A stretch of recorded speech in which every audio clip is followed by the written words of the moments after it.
तो इसलिए वो सोचते हैं कि यार फटाफट से जो भी है मुझे मिल रहा है, जो भी सेटलमेंट अमाउंट मुझे मिल रहा है वो मुझे मिल जाए और मैं इस चीज को खत्म करूँ। क्योंकि आप कभी भी देखोगे पर्सनल लोन अगर आपको मिलता है तो बहुत हैवी इंटरेस्ट रेट पे मिलता है।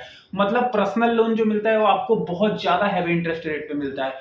मान लो अगर आपको मिल रहा है होम लोन या फिर कार लोन अगर मिल रहा है 9% 10% के इंटरेस्ट रेट पे, कार लोन का मैं बता रहा हूं, अगर कार लोन मान लो 9% 10% के इंटरेस्ट रेट पे मिल रहा है तो आपको सीधे पर्सनल लोन 30 35 ऐसे ऐसे हैवी हैवी इंटरेस्ट रेट पे मिलता है। वो इसलिए मिलता है क्योंकि hello guys, this is Sanjeev and welcome back to again my YouTube channel. So guys, आज की इस वीडियो में बात करने वाले हैं कि अगर आपको लोन का सेटलमेंट करना है और उसके लिए भी पैसा नहीं है तो आपको क्या करना होगा। आपके ऊपर कंपनी या फिर बैंक या फिर कोई भी एनबीएफसी कंपनी लीगल एक्शन ले चुकी है और आपसे बोल रही है आप सेटलमेंट कर लो, लेकिन आपके पास वो भी पैसा नहीं है तो आप क्या कर सकते हो। आज की इस वीडियो में पूरा मैं बताने वाला हूं।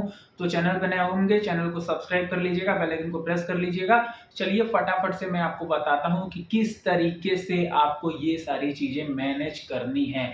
लेकिन उससे पहले आपको मैं बता दूं, अगर आपको लोन चाहिए तो मेरे इस वीडियो के डिस्क्रिप्शन में ट्रू बैलेंस एप्लीकेशन का लिंक मिल जाएगा, जो कि आपके सिर्फ आधार कार्ड पैन कार्ड सेल्फी से 1 लाख रुपए तक का लोन दे देता है। अगर आप मेरे इस वीडियो के डिस्क्रिप्शन के दिए गए लिंक से लोन लेने के लिए अप्लाई करते हो तो बहुत जल्दी आपको लोन मिल सकता है और आपके कम सिविल पे भी ये एप्लीकेशन आपको लोन दे देता है। लिंक है मेरे इस वीडियो के डिस्क्रिप्शन में। बाकी इस एप्लीकेशन के बारे में मैं इसीलिए बताया क्योंकि लोन कोई खराब चीज नहीं है अगर टाइम टू टाइम आप लेके चुका रहे हो तो। लेकिन अगर आपके पास कोई इमरजेंसी आ गई है और आपको लोन भी नहीं मिल रहा है तो आप वो काम कैसे करोगे। इसीलिए मैं इस लोन एप्लीकेशन के बारे में आपको बताया हूं कि अगर आपको लोन चाहिए कम सिबिल पे भी तो ये एप्लीकेशन आपको लोन दे देगा। लोन टाइम टू टाइम लेके चुकाओ, कोई खराब चीज नहीं है। अब बात कर लेते हैं सेटलमेंट के बारे में। सबसे पहले गाइज मैं आपको बता दूं कि किसी भी एप्लीकेशन से अगर आप लोन लेते हो, किसी भी एप्लीकेशन से, और उसका अगर सेटलमेंट करते हो तो आपका सिविल खराब होता है। लेकिन अगर आपके पास सेटलमेंट का भी पैसा नहीं है और कंपनी एनबीएफसी कंपनी या फिर बैंक आपको बोल रही है कि आपके ऊपर वो लीगल एक्शन लेगी या फिर ले चुकी है तो आपको क्या करना है। देखो गाइज, जो सेटलमेंट होता है ना, ये कम से कम कितने भी पैसे में आप सेटल करा सकते हो अपने लोन को। कितने भी, 5 लाख का लोन है वो 1.5 लाख में भी सेटल हो जाएगा। ये आप करा सकते हो। सो गाइस, छोटे छोटे कुछ तरीकों की मदद से आप अपने लोन को सेटल कर सकते हो। अगर आपके पास सेटलमेंट का पैसा नहीं है तो इस वीडियो को देखते रहो। गाइस मैं आपको बता दूं, अगर आपको कोई भी लोन सेटल करना है और आपके पास पैसा नहीं है सेटलमेंट करने का भी, तो गाइस आपको कंपनी को मेल करना है। जो भी एनबीएफसी कंपनी है या फिर जो भी बैंक है आप वहां पे जा सकते हो। और ये मैं पर्सनल लोन, अनसिक्योर लोन के बारे में बात कर रहा हूँ। अगर आपका सिक्योर लोन है तो वो आपका जमीन, मतलब होम लोन है या फिर कार लोन है या कुछ भी लोन है, जमीन पे भी आजकल लोग लोन ले लेते हैं। लेकिन शायद खाली जमीन पे लोन नहीं मिलता है, उस पर आपको घर होना चाहिए आपका, या फिर शायद जमीन के पेपर से भी मिलता होगा, मुझे उतना आइडिया नहीं है। तो अगर आप कोई भी प्रॉपर्टी अपना रख के लोन लिए हो ना तो वो होता है सिक्योर लोन। वहां तो बैंक उसको बेच के अपना पैसा ले ही लेगी। लेकिन अब पर्सनल लोन अगर आप लिए हो और आपके पास सेटलमेंट का पैसा नहीं है तो आप कंपनी, कोई भी, जिस भी एनबीएफसी कंपनी से लोन लियो, एनबीएफसी मतलब आपको पता ही होगा नॉन बैंकिंग फाइनेंस कंपनी, या तो फिर आप किसी बैंक से लोन लियो तो उस बैंक में जाके, और एनबीएफसी कंपनी से लियो तो उस कंपनी को मेल करके आप अपना प्रॉब्लम बता सकते हो कि मेरे साथ ये प्रॉब्लम है जिस वजह से मैं अभी सक्षम नहीं हूं आपका लोन देने के लिए। अगर मुझे सेटलमेंट भी करना है तो उसके लिए मुझे कुछ टाइम चाहिए। तो वो बैंक, वो एनबीएफसी कंपनी आपको डेफिनेटली कुछ ना कुछ दिन का टाइम देगी और आपके ऊपर जो भी लीगल प्रोसीडिंग हो रही है उसको थोड़े दिन के लिए रोक सकती है। जी हाँ दोस्तों, ऐसा नहीं है कि आपके ऊपर लीगल एक्शन हो चुका है, आपके ऊपर बहुत सारी धाराएं लग चुकी हैं और सेटलमेंट करने के लिए आप मेल कर रहे हो। तो अगर वो कंपनी आपके बात को समझेगी तो डेफिनेटली कुछ ना कुछ टाइम आपको देगी कि आप इतना टाइम ले लो और उतने टाइम बाद लेकिन सेटलमेंट जरूर कर लेना। हो सकता है आपसे कुछ एग्रीमेंट वगैरह भी करे, तो ये कोई बहुत बड़ी बात नहीं है, कर भी सकती है, एग्रीमेंट करे या फिर कुछ भी आपसे कर सकती है। एनबीएफसी कंपनी हो या फिर बैंक हो, कहीं आपसे साइन वगैरह करा के बोले कि चलिए ठीक है, आप एक शपथ पत्र की तरह आप हमें लिख के दे दीजिए कि आप इस टाइम पे सेटलमेंट कर दोगे तो हम इतने दिन के लिए लीगल प्रोसीडिंग रोक देंगे।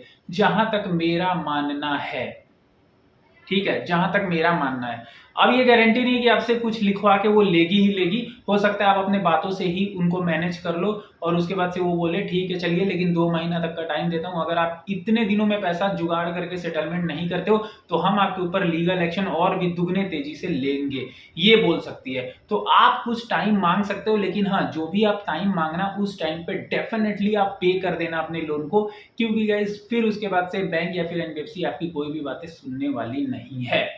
ठीक है, अब बात कर लेते हैं गाइस कि आपको सेटलमेंट करने के लिए कैसे आपको करना है। जैसे सेटलमेंट आपके पास तो अभी उतना पैसा है नहीं, आपका सेटलमेंट मान लो 5 लाख का लोन था, 1.5 लाख में सेटलमेंट होने वाला है उसका, 2 लाख में सेटलमेंट होने वाला है और आपके पास उतना पैसा नहीं है।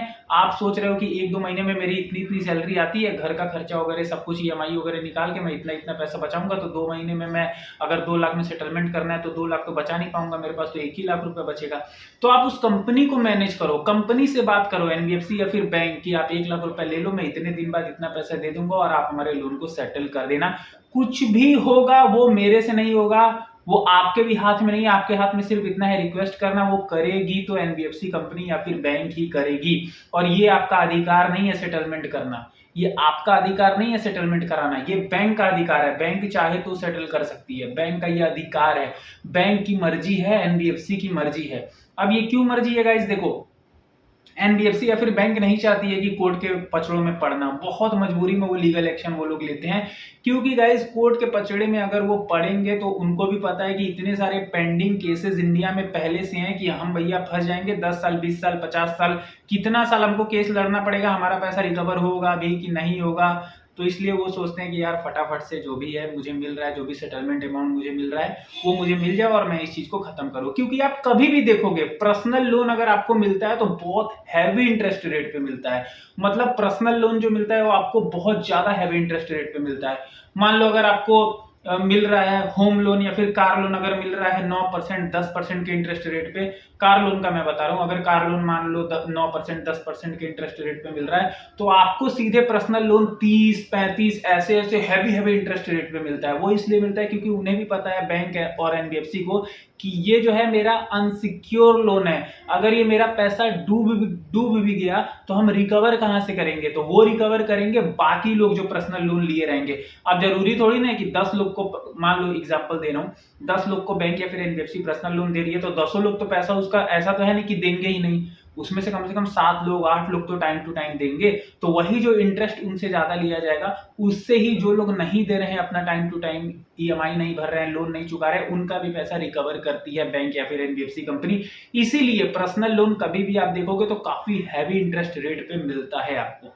ठीक है, बाकी गाइज मैं आपको बता दूं बहुत डरने की जरूरत नहीं, अगर कोर्ट केस भी ये लोग कर देते हैं तो कोई बहुत बड़ी धारा आपके ऊपर नहीं लगेगी। हालांकि इनका वकील तो लगा ही सकता है, वो आपके ऊपर 420 भी लगा देगा, 120B भी लगा देगा, बहुत सारा धारा आपके ऊपर लगा सकता है।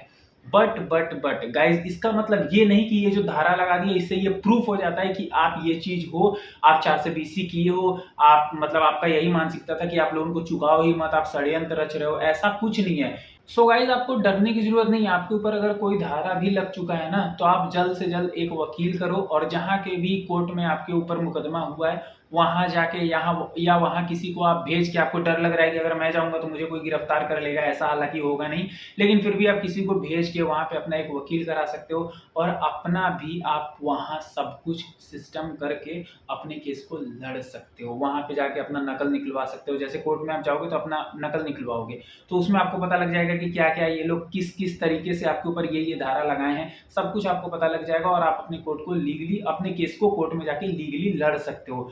अगर आपको कोर्ट में केस लड़ना है तो, अगर नहीं लड़ना है तो लोन सेटलमेंट करो, ये अपना केस खुद ही विड्रॉल कर लेंगे।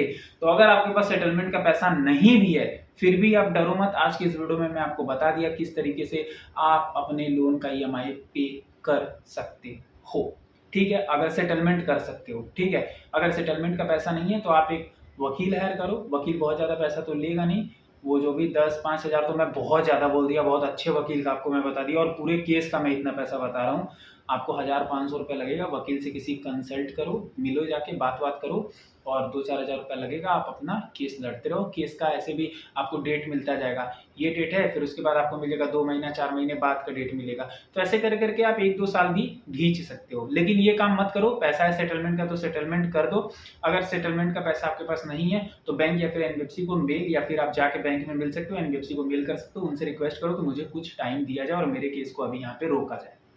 ठीक है, तो गाइस यही था आज के इस वीडियो में। बाकी गाइस लिंक है मेरे इस वीडियो के डिस्क्रिप्शन में, ट्रूलेंस एप्लीकेशन का, जाओ डाउनलोड करो, लोन के लिए अप्लाई करो। यही था आज के इस वीडियो में। चलिए मिलते हैं किसी और नेक्स्ट वीडियो में, तब तक के लिए जय हिंद, वंदे मातरम।